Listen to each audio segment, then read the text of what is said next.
What's good? King-KAMBUF running through your hood. Joke's on you. 100 proof. Always bringing you the truth. Let's get a little nasty here. This is the transcript of Martin Luther King Jr.'s speech at SMU on March 17th, 1966. We have come a long, long way, but we still have a long, long way to go. January 10, 2014. The distinguished president of Southern Methodist University, Dr. Tate, members of the faculty and members of the student body, ladies and gentlemen, I need to pause to say how very delighted and honored I am to be on the campus of this great institution of learning and to be a part of your lecture series. And I am certainly want to express my personal appreciation to Mr. Moore and Mr. Cox and all of you for extending the invitation. It was always a very rich and rewarding experience when I can take a break from the day-to-day demands of the struggle for the freedom of the human dignity and discuss the issues involved in the struggle with the college and the university students and concerned people of goodwill all over the country and all over the world. And so it is as delightful pleasure to be here with you. I come with a deep appreciation for the rich and noble heritage of this marvelous institution of learning. I would like to have you think with me this afternoon and on this subject of the future of integration. I guess probably more than any other question, the one that I get over and over again as I journey around our nation is the question whether we are making any real progress in race relations. It is the pertinent and desperate question on the lips of thousands and millions of people all over this nation, and I guess the only answer that I can give is to the question is what I consider a realistic one. It avoids the extremes of both deity and permissivisms and the superficial optimisms. I would say that we have come a long, long way in our struggle to make justice a reality for all men, but we have a long, long way to go before the problem is solved. And it is this realistic position that I would like to use as the basis for our thinking together this afternoon as we think of the future of integration and as we think of the progress in race relations. We have come a long, long way, but we still have a long, long way to go. Now let us notice first that we have come a long, long way, and in order to illustrate this, a bit of history is necessary. I remember that I was in the year 1619. That was the first Negro slave landed on the shores of this nation. They were brought here from the soils of Africa, unlike the Pilgrims' fathers who landed at Plymouth. A year later, they were brought here against their will. Throughout slavery, the Negro was treated in a very inhumane fashion. He was a thing to be used rather than a person to be respected. He was merely a demoralized cog in the vast plantation machine. A famous Dred Scott decision in 1857 well illustrated the status of the Negro during slavery. For this decision, the Supreme Court of our nation said in substance that the Negro is not a citizen of the United States. He is merely property subject to dictates of his owner, and went on to say that the Negro has no rights that the white man is bound to respect. With the growth of slavery, it became necessary to do wrong without eventually reaching out for some thin rationalization to clothed in obvious wrong in the beautiful garments of righteousness. This is exactly what happened during the days of slavery. Even religion was used, or I should say misused, to crystallize the patterns of the status quo, and it's to justify the system of slavery. And it is so, it is argued from some pulpits that the Negro is inferior by nature because of Noah's curse upon the children of Ham. The Apostle Paul dictum became a watchword that servants be obedient to your masters. Then one brother had probably read the logic of the great philosopher Aristotle. You know, Aristotle did a great deal to bring into being what we now know from formal logic and philosophy. The formal logic was the big word known as psychonism. Syllogism has a major premise and minor premise and a conclusion. So this brother decided to put his arguments in the inferioritum of the Negro in the frame of the Aristotelian psycholism. He became out with his major premise: all men are created in the image of God. Then came his minor premise: God, as everybody knows, is not a Negro, therefore the Negro is not a man, though. This was the kind of reasoning that prevailed, living with the system of slavery, and then later rigid standards of segregation. Many Negroes lost faith in themselves. Many came to feel that perhaps they were less than human, nagging claws of infirmity actually performed in their mental sky. Then something happened to the Negro's eyes. Circumstance made it possible for the necessary for him to travel more. The coming of the automobile, the upheavals of the two world wars, the Great Depression, and so his ritual plantation background gradually gave way to the urban industrial life. Even his cultural life was gradually rising through the steady decline of the crippling literacy. All of these forces conjured to cause the Negro to take a look at himself. Negroes masses all over began to reevaluate themselves. The Negro came to feel that he was somebody. His religion revealed him that God loves all his children and that all men are made in his image, and that the basics things about the man was not his specificity, but his fundamentalness, not the texture of his hair or the color of his skin, but the internal dignity and worth. So the Negro can now consciously cry out with the eloquent cohort philosophy.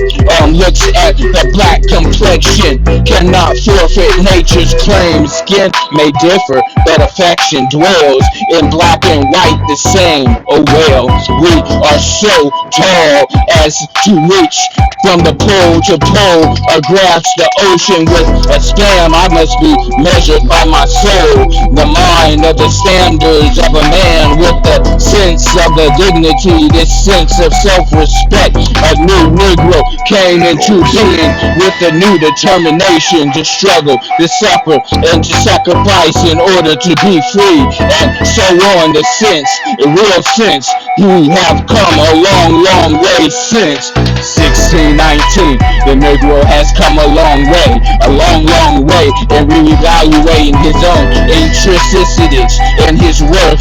But not only that, if we are to be true to the fact, we must point out that the whole nation has made significant strides in extending the frontier of democracy and civil rights. 50 years ago, or even 25 years ago, a year hardly passed when numerous Negroes were not brutally lynched in the South by vicious mobs. But fortunately, lynchings have about ceased today. which reveals we've made strides at the turn of the century. There were few, very few Negroes registered to vote in the South. Many patterns came into beings, many convincing methods to keep the Negroes from being registered voters, but other forces were at work so that by 1948, the number of registered Negro voters in the South had leaped to 750,000. By 1960, that number had leaped a little bit better to 1,300,000.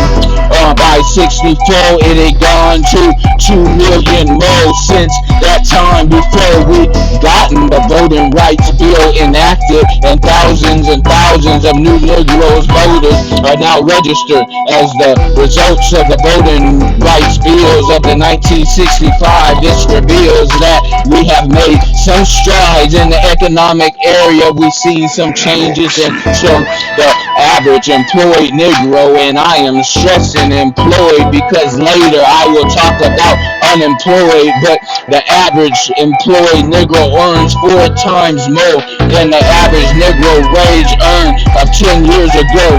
The average annual income of the Negro is now more than 30 billion a year. This is more than all the exports of the United States and more than the national budget of Canada. This means that we've seen some progress, but probably more than anything else is in any other area. We've seen the walls of legal segregation gradually crumble in our day and in our age. We all will say, hallelujah, Barack Obama came later, but we all know the history of legal segregation. It had its beginning in 1896 when the Supreme Court of our nations rendered a decision known as the Priestley and Ferguson decision, which established the doctrine of separate but equal as the law of the land. But we all know that happened as a result of the Plessy doctrine. There was always a strict enforcement of the separate without the slightest intention to abide by the equal. The Negro ended up being plunged into the abyss of exploitations. Here with we experience the bleakness of nagging injustice. Then something else happened in 1954. After examining the legal body of segregation, the Supreme Court pronounced it constitutionally did. On May 17th of that year, it said in substance the old Plessy doctrine must go separate, facilitate, or inherently unequal. That to segregate a child on the base of his race is to deny that child equal protection under the law. Then, along with that, we saw other developments after the Birmingham movement in 1963 and the brutality of Bull Connor's dogs and the fire hoses. President Kennedy stood before the nation and said the problem of civil rights is not merely a political issue, not merely an economic issue. It is at the bottom and moral issue. It is at bottom a moral issue, and it is as old as the scriptures and as the modern as the Constitution. This is on the heels of the speech of the nation. President Kennedy submitted to Congress the most comprehensive civil rights package ever presented by any president of our nation.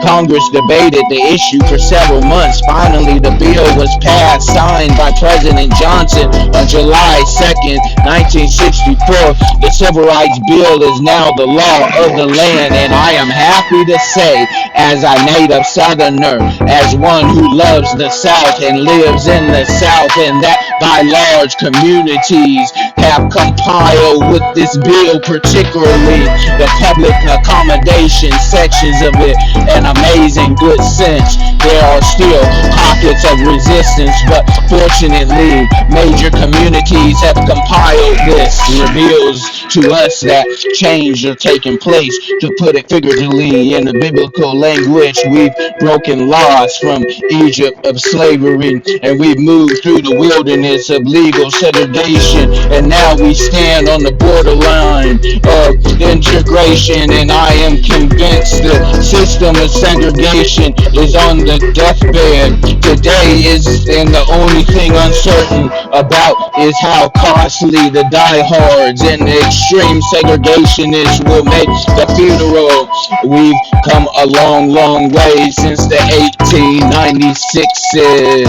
Now that we would be a wonderful place for me to end my speech with this afternoon. This would mean making a relatively short speech, and that would be magnificent accomplishment for a Baptist preacher, but it would also mean the problem is about solved. Now you don't have much to do. I would be a marvelous thing if speakers all over the nations could talk about this problem in terms of problems that it once existed, but there's no longer has existence. But see, to stop now, I merely be stating facts and telling no truths, and see the fact that merely the absence of contradiction, but the truth of the presence of coerce. Now, it is the fact that we have come a long, long way, but it is whole truth. And in order to tell the truth, I must give the other side. And if I stop at this point, I might leave you the victims of a dangerous optimism. If I stop now, I may leave you the victims of an illusion wrapped in superficiality. So in order to tell the truth, in this necessary to move on and say, not only have I come a long, long way, we have still have a long, long way to go. The problem of racial injustice is solved if our country needs to not dwell on this point. We need to only turn on our televisions and open our newspapers and look around our communities. We see the problems is still with us. I mentioned the fact that lynchings have about ceased, but we must recognize that civil rights workers are still being brutally murdered, and in some of our states today, the murder of Negroes and civil rights workers is still a favorite pastime. In the last 4 or 5 years, some 26 Negroes and white civil rights workers have been brutally murdered in the state of Alabama alone. If we will check the list, we will discover in most cases nobody has been convicted.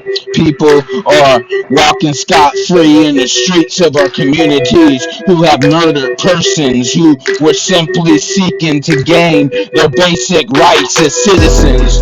The same thing has happened, and the numbers are probably larger in the states of Mississippi, and so these things continue to exist. We mount our movements trying to get a little justice. We still see homes being bombed.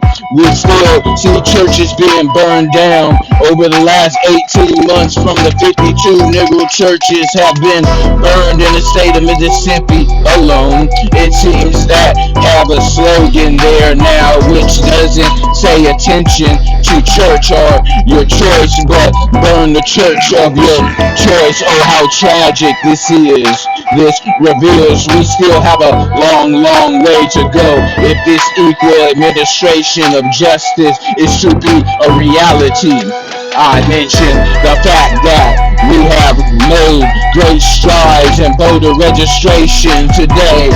We have made significant strides and even greater strides since the Voting Rights Bill came to be into being, but we must be internally vigilant at this point. There is still communities that are using various schemes and methods to keep the Negro from becoming a registered voter in large numbers, and so these patterns are used. So then there is a need in those areas for more federal registers. So even in these areas, there can still work that must be done. I mentioned the fact that we've made strides in the economic area. I use 30 billion as an actual figure for the collective income of the Negroes. This sounds big. This sounds good. My friends, if we are honest, we must look at the other side of the traffic gulf. 41% of the Negro families in our country still earn less than 2,000 a year, while just 17% of our white families earn less than 2,000 a year. 20% of Negro families earn less than 1,000 a year, while less than 5% of the white families earn less than 1,000 per year. 8%, 88% of Negro families earn less than 5,000 per year, while 58% of all of the white families earn less than 5,000 per year. The problem is becoming more serious today because of automation and cybernation. The Negro has been denied educational opportunities in many instances. The Negro has been denied apprenticeships, training in so many instances. And so for these reasons, we have often been limited to unskilled and semi-skilled labor. These are the jobs that are passing away today with the impact of automation, and it is making the great unemployment in cities like Detroit. The Negro is 28% of the population and 72% of the unemployed. In the city like Chicago, where we are working in the slums now, the Negro population is about 27, 28%. Yet the Negro is almost 70% of the unemployed. I need not remind you of the dangers here. There is nothing more dangerous than to build a society with a large segment of population in a society who felt that they had no stake in it, who feels they have nothing to do. These are the people who will riot too. And in spite of your pleas for nonviolence, they often fall on deaf ears out of frustration of poverty, out of the frustration of being left on the periphery of life, pushed out of the mainstream of life, out of the heavy desperation sound in their days. They often end up seeing life as the long and desperate corridor with no exit sign. And so it is necessary to develop massive public work programs. It is necessary to develop massive training programs. It is necessary to lift up the minimum wage and extend the coverage so that all God's children will have the basic necessities of life. We live in a great nation, the great nation, the richest nation on the face of the earth. I submit this afternoon that any nation that can spend billions of dollars to put the man on the moon can spend billions of dollars to put the man on his own 2 feet here on earth. I was in Sweden and Norway some months ago as we journeyed around Scandinavia. We saw no poverty. We saw no one in need. The health care who couldn't get it. Medical care who couldn't get it. We saw no slums. We saw no lack of quality education. And I said to myself, if these small countries in this world can solve these problems, certainly the United States, with the national gross product this year of more than 700 billion, can solve the problems that nobody will have to live with poverty. We have seen still by the millions who have many people perishing on the lonely island of poverty in the midst of the vast ocean of prosperity. And so this reveals that we have a long way to go in this economic area. Now I mentioned that we have made numerous strides. I breaking it down, the barriers of legal segregation, and I would like to say that something else is happening that all people of goodwill must be concerned about. Massive resistance is giving way in the South to the kind of sophisticated kind of resistance embodied in tokenism. If we are to have a truly integrated society, it will never develop through tokenism. We get a few Negroes in formerly all white schools and say that we have integrated schools. We got a few Negroes in fairly good jobs and plants, and we begin to say we have equal jobs, opportunities, and plants, and then it goes right down the line in other areas. The fact is that the kind of tokenism is much more subtle and can be more and more depressing to the victims of the tokenism than all out resistance. And so we have a long, long way to go in dealing with this problem, though. But it is not only a southern problem that we face, it is a national problem that we face. The ghettos in the north is not being despaired. If anything, is being intensified. Segregation in schools in the north is not decreasing, it is increasing. And so is the means. Therefore, must be the national movement, a national coalition of consciences and solving the problems that pervades our nation. So, it may be true that figuratively speaking, old man segregation is on his deathbed, but we must always realize the social system has a great last minute breathing power, and the guardian of the status quo are always on hand with their oxygen tanks and to keep the older, the orator alive, and other segregations is still with us. We still have a long, long way to go before the problem is solved. May I say to you the afternoon that I am convinced that the democracy is to live. Segregation must die. Segregation is the cancer in your eye. It is the body privilege which must be removed before our moral and democratic health can be realized. We don't have long to solve this problem.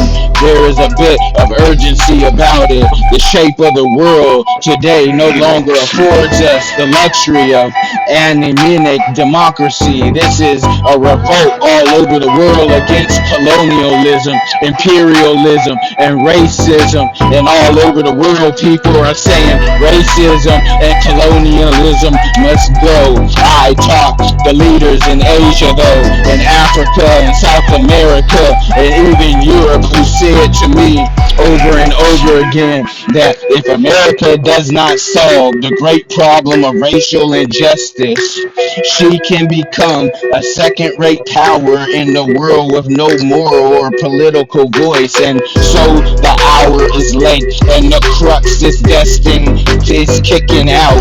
We must act now before it is too late. But I would like to leave you with this impression that we must solve this problem merely to appeal the Asian and the African peoples.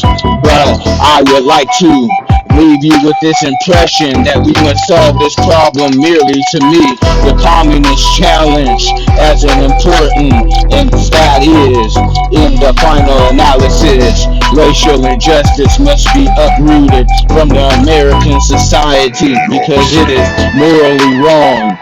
We must solve this problem not merely because it is diplomatically expedient, but because it is morally compelling. We must solve this problem because it is as sinful and segregate any of the God's children and to trample over them in the iron feet of oppression, and so challenge in the days ahead to work passionately and unrelentlessly to the solution of the problem you see, and to go additional distance necessarily to make the justice and the reality for all people. Now, if you are to solve the problem, it is necessary to develop a massive action programs to get in it on the continual basis, north and south.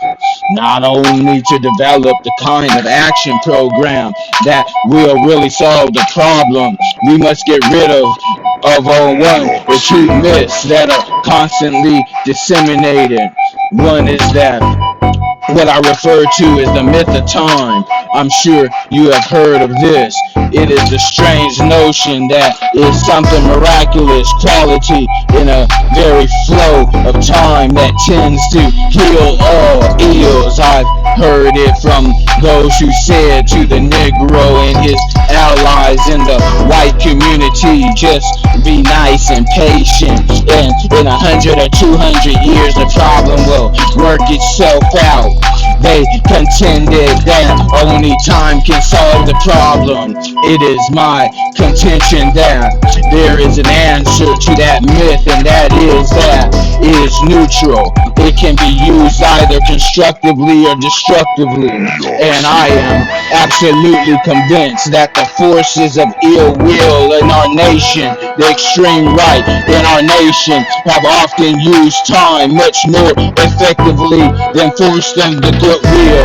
We may have to repent in this generation, not merely for virtual words and the violent actions of bad people who will bomb a church in Birmingham, Alabama, but for the appalling silence and the indifference of the good people who sit around and say, wait on time. Somewhere we must come to see that human progress never rolls on the wheels of inevitability. It comes through the time of persistence, work, and dedication. Individuals who are willing to be co-workers with God. Without this hard work, time itself becomes an ally of the primitive force, and social stagnation and irrational emotionalisms. We must help time, and we must realize that time is always right to do right. And now that there is another myth that is constantly disseminated in the notion that legislatively can't solve the problem of racial injustice. Those who argue this on the basis of a myth contend that you've got the chance to heart well. As I said earlier this afternoon, many of my fellow clergymen here in Dallas, on with anybody who believes in change in the heart. I have nothing against change in the heart. I happen to be a preacher, and I am the heart-changing business, and I preach Sunday afternoon, Sunday week after week about regenerations, conversations, and the conversions of the new birth. I believe in getting hearts changed. And I believe also that it is true that if we are to solve the problem ultimately, the white person must see the Negro as his brother, you see, and we must treat him right because it is naturally, and because the Negro is his brother, and not merely because the law says it. If we are to solve the problem, ultimately, every person must rise to the majestic heights of being obedient to the unforceable. I recognize this. But after saying this, I think we must see the other side and see the wrongness of the notion that legislation can't help. It may be true that it can't legislate integration, but you can legislate desegregation. It may be true that morality can't be legislated, but behavior can't be regulated. It may be that the laws cannot make a man love me, but it can restrain him from lynching me. And I think that pretty important also. It may be true that the law cannot change the hearts, but it can restrain the heartless. And over again, we see this. While the laws may not change the hearts of men, it does change the habits of men. I can say to you that things are different all over the South as a result of the Civil Rights Bill in 1964. I can say to you this afternoon, these things are different all over the South as a result of the 1965 Voting Rights Bill in Alabama. After the May primaries, I predict that at least 3 Negroes will be elected sheriff in the black belt counties of Alabama. Negroes will be the first time to go to the state legislature of Alabama. Yo, Negroes will be mayors of cities and in other capacities, and then white elected officials in these areas will not feel they have to be racist or use racist campaign slogans in order to be elected. All of this is a result of the Negro vote, and the vote will do a great deal to make it possible for qualified Negroes to be elected also, but it will also free many white political leaders who deep down in their hearts wanted to do the right thing. They have confronted the situation where the Negro could not vote, and so they went along with the things that they were and never stood up against the evils that the deep down in their hearts they wanted to stand up against. And so there is a need constantly for positive, forthright, creative legislation to solve the problem of the racial injustice. President Johnson, in a few days, will be presenting his civil rights package to Congress for the sessions of which will deal with the questions of the administration for injustice, for justice, proper administrations of justice, and the old questions of discriminations in housing, cutters of federal funds and housing situations. There are any discriminations are basis on the race, and the legalizations will need the support not only the people of goodwill in the north, it will need the support of the people of the goodwill in the south. And we must refute the myth that the time and the myth of the legislation cannot help the solution of this problem. Let me also say that if we are to go in the days ahead, we must continue to challenge and remain invested in segregation and discrimination with nonviolent direct action. I know there are those that would say that these days of demonstrations are over. I wish I could be so optimistic. As long as injustice is around, I will be necessary to bring that justice to the surface, and as long as consequences will allow themselves to those to go to sleep, it is necessary to do something to sear the consequentiousness of the dramatize of the issues, to call attention to it, make contention. This is the as we will bring these things to the surface and deal with them. We must deal with them non-violently, as we need to support of the other people of goodwill as we develop a non-violent assault to the evils of segregation and discrimination. I would like to say a few words about this philosophy that we hear about, since it has been the undergirding philosophy of the whole movement. First, I'd like to say that nonviolence, I am convinced, is the most potent weapon available to the oppressed.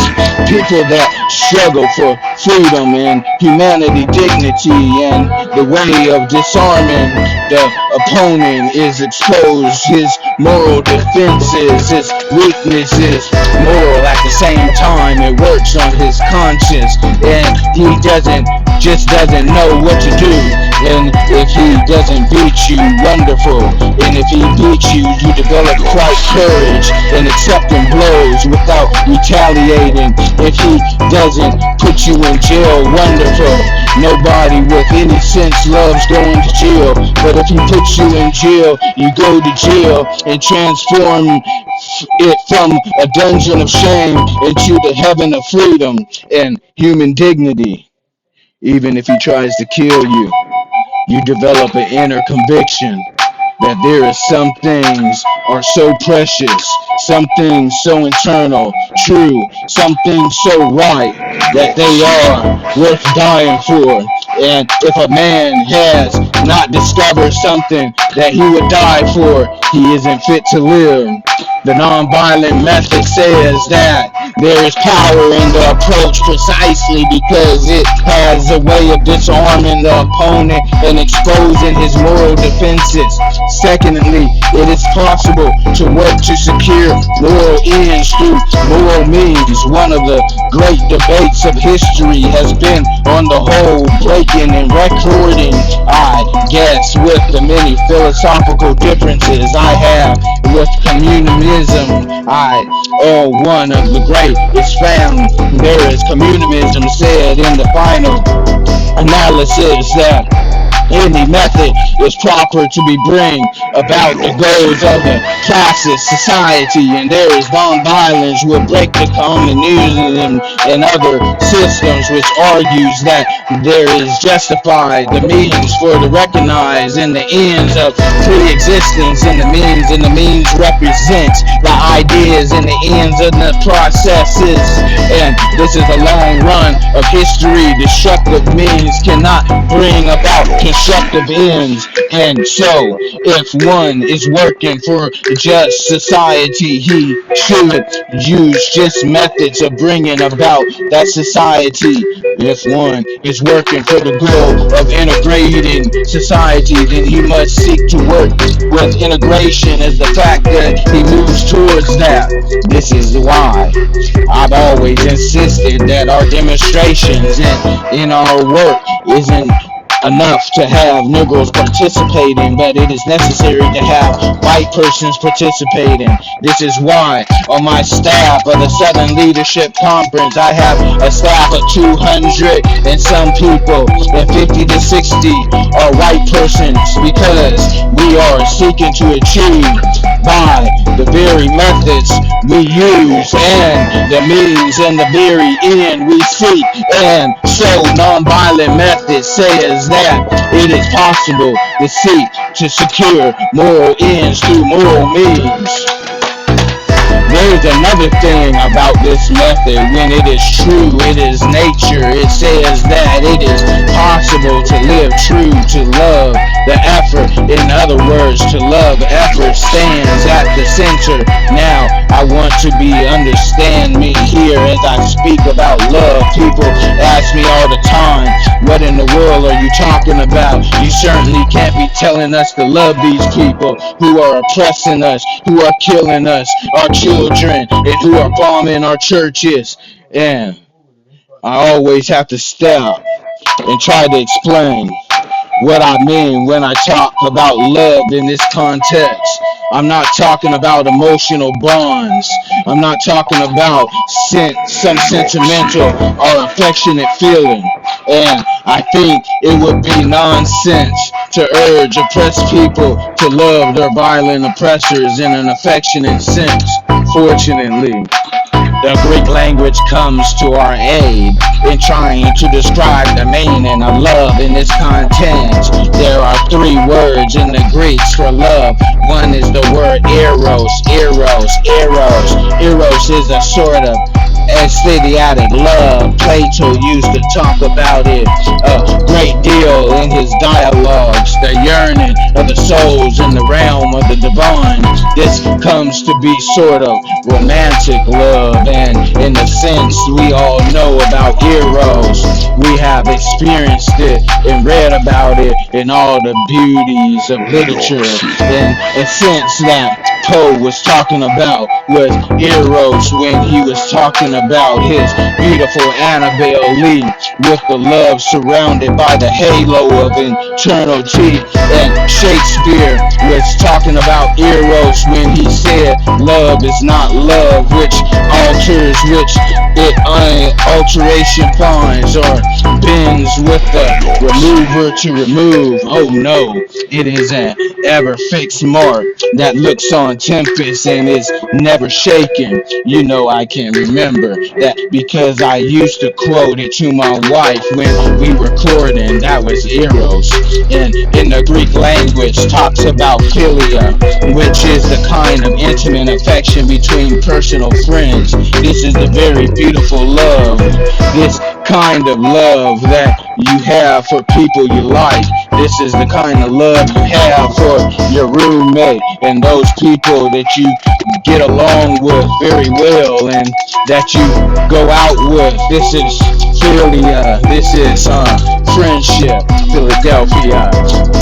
There's the Greek language coming out with another word. This is the word agape.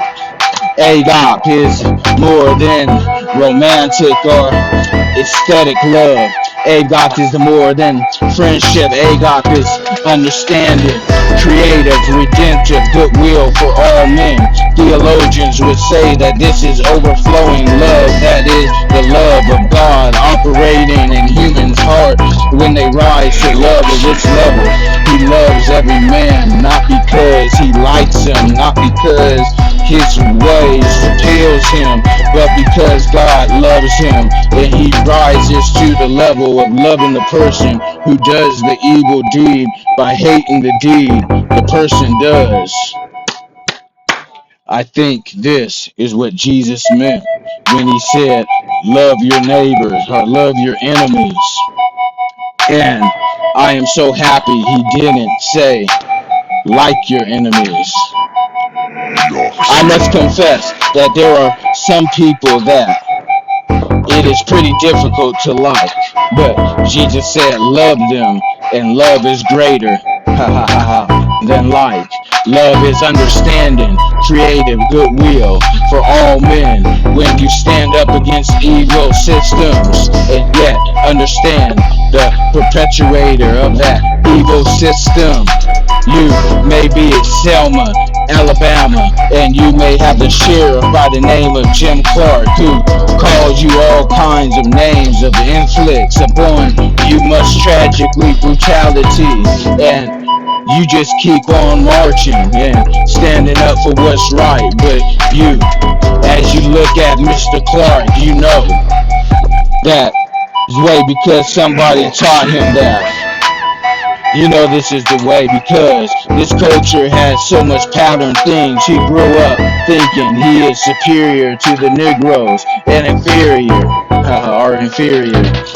You know, even his church didn't help him out to clarify his views too much on that problem.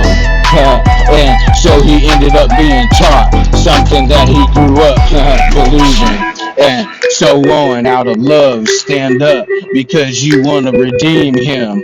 And the object is never to annihilate your opponent, but to convert him and bring him to that brighter day when he can stand up and see that all men are brothers. There are something that our nonviolent methods say, and so this is what we have to try to do. We haven't always been true to, but we have tried. Some out of anger we have strayed away, but by a larger we stayed within. Somehow we've lived with it and the best and been able to look it into the face in our most violent opponent and say we will match your capacity to inflict suffering with our capacity to endure suffering. We will meet your physical force with soul force. Do to us what you will have, what you will, and we will still love you. That's a hard one right there, I swear. We can not in all all good conscience obey our unjust laws, because non-cooperation with evil is a much moral obligation, as is cooperation with good. So throw us in jail, and we will still love you. Fuck you. Threaten our children and bomb our churches and our homes, and the difficulties as it is, we will still love you. Fuck you! Send your hooded perpetrators of violence into our communities and the midnight hour and drag us out on some wayside road and beat us and leave us for half dead, and we will still love you. Fuck you. Be but assured we will wear you down with all the did, that we will wear you down with all the lashings that we suffer. One day we will win our freedom. We will not only win freedom for ourselves, we will also appeal to the hearts and your conscience, and we will win you in the process. And our victory will be a double victory.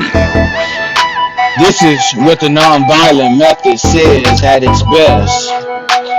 It has brought us a long, long way, and it has helped us who have been on the oppressed end of the older order, not to go new order with the right attitude, not with the bitterness, the injustice, not the desire to retaliate, not the desire to get even those inflicted injustice upon all of us these years, but with the desire of forgiving, to forget the move of the moral balance. We will not seek to substitute one tyranny for another, thereby subverting justice.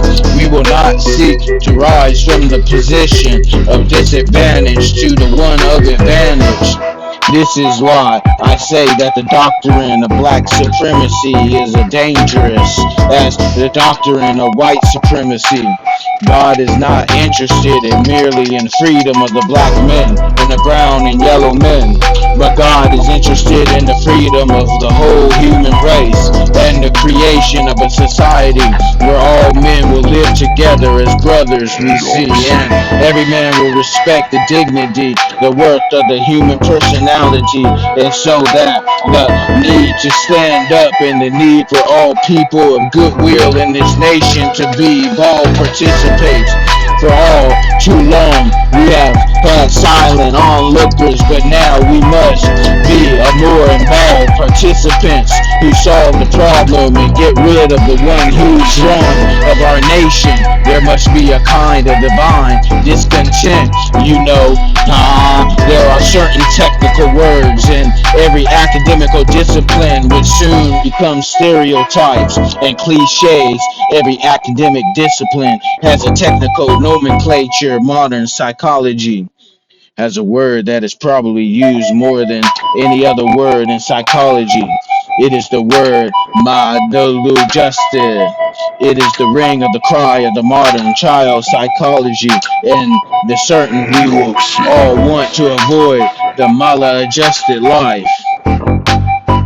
We all want to live a well-adjusted life in order to avoid the neurotic, schizophrenic personalities, but I must honestly say that there are some things in our nation and in the world in which I am proud to be maladjusted, and wish all men with goodwill would be maladjusted until the good society is realized. I never intended to adjust myself to segregation and discrimination. I never intended to become adjusted to a religious bigotry. I never intended to adjust myself to economic conditions that will take necessities from the many and give luxuries to the few, leaving millions of people smothering in the airtight caged in poverty in the midst of the affluent society. I never intended to adjust myself in the madness of militarisms and in the self-defeating effects of physical violence in the day of Sputniks and explorers and Geminis and dashing through space and guided missiles are causing highways of death through the catastrophic stratosphere. No nation can win war. It is no longer a choice between violence and non-violence. It is either non-violence or non-existence. The alternative to disarmament, an alternative to greater suspension of nuclear tests, and alternatives of passionate and determined non-negotiated settlements of conflict in worlds like Vietnam, and alternatively like strengthening the United Nations, and therefore the whole world may will be civilized, plunged into the abyss of annihilation, and our earthly habits will be transformed into an inferno that even the minds of Dante could not imagine. Boom, boom, boom. It'll melt right in front of your eyes, all your tanks and guns.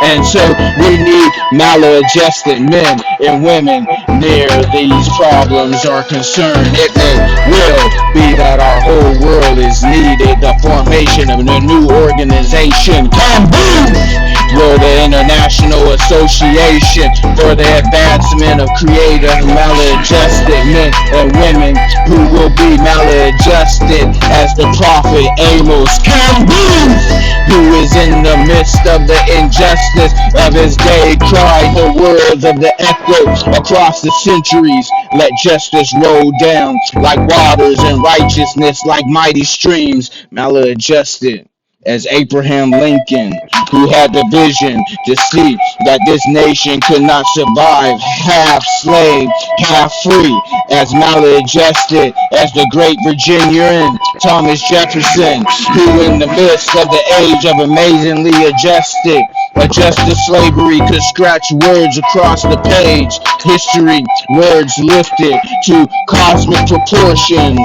We hold these truths to be so evident that all men are created equal and that they are endowed by their creator with certain inalienable rights, and that among these are life, liberty, and the pursuit of happiness, as maladjusted as Jesus Christ, who could say to the men and women around the Julian hills, love your enemy, bless them that curse you, pray for them that despitefully use you, and those such maladjusted we will be able to emerge from the bleak and the desolate midnight of a man humanity to the man into the bright and the glittery daybreak of freedom and injustice. And so the plea facing us today is to move on that additional distance that we have to go, with understanding, with the concern for brotherhood, with the removal of all prejudices, with the understanding that all of God's children are significant. And I close with a personal faith, and this is that glowing faith in the future that I believe somehow we will solve this problem, however difficult, however much opposition we have. Our goal of freedom is somehow our destiny. It's tied up with the destiny of the America, and I believe we have going to get that goal of freedom, because that goal of America is freedom abused and scared. Therefore, we may be our destiny and tied up with America's destiny before the Pilgrim Fathers landed at Plymouth. We were here before Thomas Jefferson etched across the page of history those words I just quoted. We were here before the beautiful words of the Star-Spangled Banner were written. We were here, and for more than 2 centuries and 4 bears labored here without wages. They're made cotton kings, and they built their homes, and they're masters in the midst of the most humiliating and oppressing conditions. Oh shit, fuck you, Jim Jones. When at the get out in the bottomless vitality for continued to grow and develop. And I say to you this afternoon that if impressingly cruelties of slavery could stop us, the opposition that we now face will surely fail. We are going to win our freedom because both the sacred heritage of our nation and the eternal will of the Almighty God are embodied in our echoing demands. And so I can sing anew, we shall overcome, and we shall overcome because Carly is right. No lie can live forever tonight. We shall overcome because William Cool and Brian is right. Trust crushed to earth will rise again. Truth crushed to earth will rise again. We shall overcome because James Russell Lowell is right. Truth forever on a scaffold, wrong forever on the throne. Yet these scaffold sways the future, and behind them unknown stands God. Within the shadows, keep watching above his own.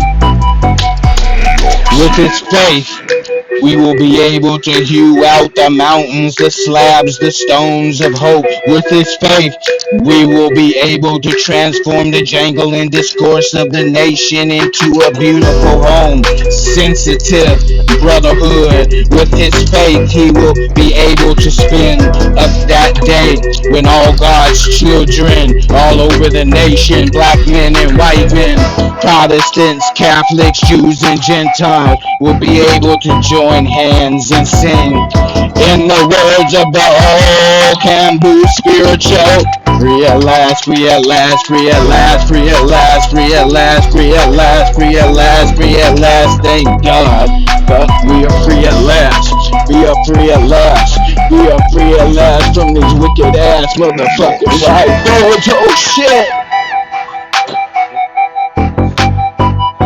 Lot of work.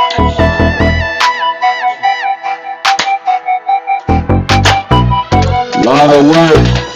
This is KING-KAMBUF 100 proof, bringing you nothing but the motherfucking truth.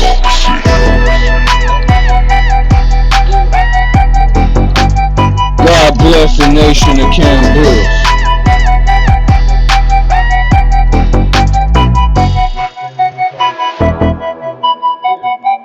Thank you, Dr. King,